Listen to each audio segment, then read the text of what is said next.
आए दिन रोज यहाँ पे बॉर्डरों के ऊपर किसानों की संख्या बढ़ रही है और सरकार को इन बातों का ध्यान करना चाहिए। किसानों की समस्याओं का समाधान करना चाहिए और इसको और लटकाने की बजाय इसको हल की ओर ले जाना चाहिए। तो सरकार की मंशा पूरी क्लियर हो चुकी थी भी वो किसी भी कीमत पर हमें दिल्ली नहीं जाने देंगे। तो यही हमारे बीच सबसे बड़ा गतिरोध है।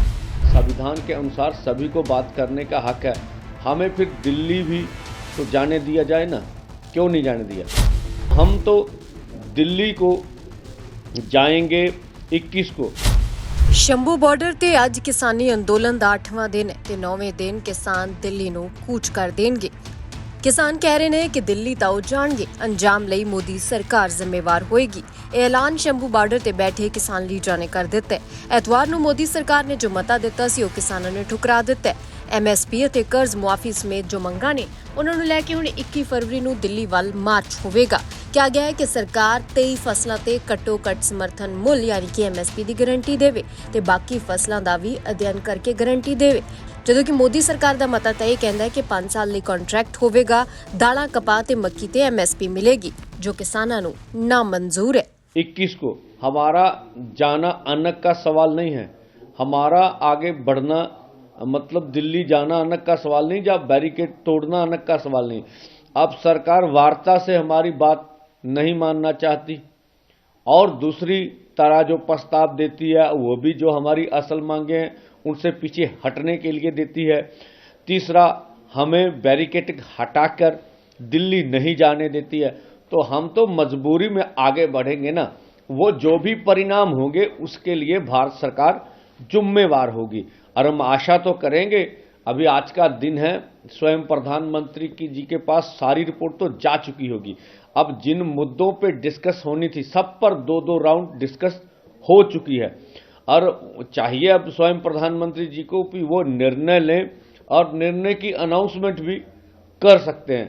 तो कोई सुखद समाचार हमें मिलेगा तो हम चाहेंगे। ਕਿਸਾਨਾਂ ਦੀ 4 ਦਫਾ ਕੇਂਦਰੀ ਮੰਤਰੀਆਂ ਨਾਲ ਮੀਟਿੰਗ ਹੋ ਗਈ। ਇਸ ਮੀਟਿੰਗ ਦੇ ਵਿੱਚ ਉਹ ਸ਼ੈਲ ਵੀ ਲੈ ਕੇ ਗਏ ਤੇ ਹੰਝੂ ਗੈਸ ਦੇ ਦਾਗੇ ਗੋਲਿਆਂ ਦਾ ਵੀ ਸਵਾਲ ਪੁੱਛਿਆ, ਪਰ ਇਲਜ਼ਾਮ ਨੇ ਕਿ ਸਰਕਾਰ ਤਾਂ ਅਜੇ ਵੀ ਨਹੀਂ ਹਟ ਰਹੀ, वादा किया है तो मुकर गई है। किसानों का इल्जाम है कि सरकार धक्का कर रही है।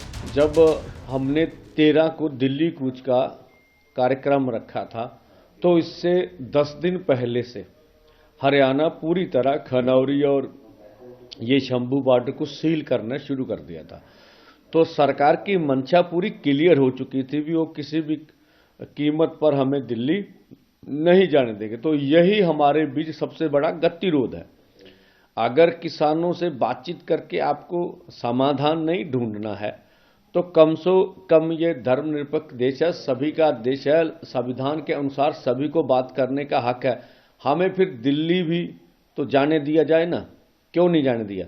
तो ये जिस तरह से उन्होंने बैरिकेटिंग की, जिस तरह से आगे हम बढ़े तो रबट की फायर हुए, हमारे ऊपर शेलिंग हुई बहुत बड़ी तादाद पर और उसके ऊपर बहुत सी हमने बुलेट चलने की भी पुष्टि हो चुकी है। अभी बुलेट टायरों पर इस्तेमाल की गई जो आगे ट्रैक्टर्स जा रहे थे। तो सरकार की मंशा तो क्लियर है ना कि किसी भी कीमत पे आपको दिल्ली नहीं जानेंगे। तो ये हम तो चाहते हैं भी आप देश के किसी भी संविधान के अनुसार आप अगर हमें बता दें कि ये जो सब कुछ कर रहे हैं। अभी डीजीपी हरियाणा का बयान आ गया कि हम किसानों के ऊपर टीयर गैस इस्तेमाल नहीं कर रहे हैं। अब देखिए ये किस तरह की बात है। तो हम बोल रहे हैं भाई, अगर आपने कहा है कि आपको मालूम नहीं कौन कर रहा, तो जो कर रहा आप उसको सजा दीजिए ना, अब कौन कर रहा है। तो ये गलत बयानबाजी भी लगातार हो रही है। और जिस तरह से अगर हरियाणा में आपको जाने का मौका मिले तो मुझे लगता है एग्जैक्ट फिगर तो नहीं है, 15 से 20 हजार अर्धसैनिक फोर्स हरियाणा पूरे में डिप्लॉयड किए गए हैं और पूरे गांव में जैसे घेरा डाला होता पूरे, मैं बोला जैसे कश्मीर में जिस तरह से आप हालात देखते रहे पिछले लंबे समय में, वही हालात पूरे हरियाणा के बने हुए। तो हम तो दिल्ली को जाएंगे 21 को।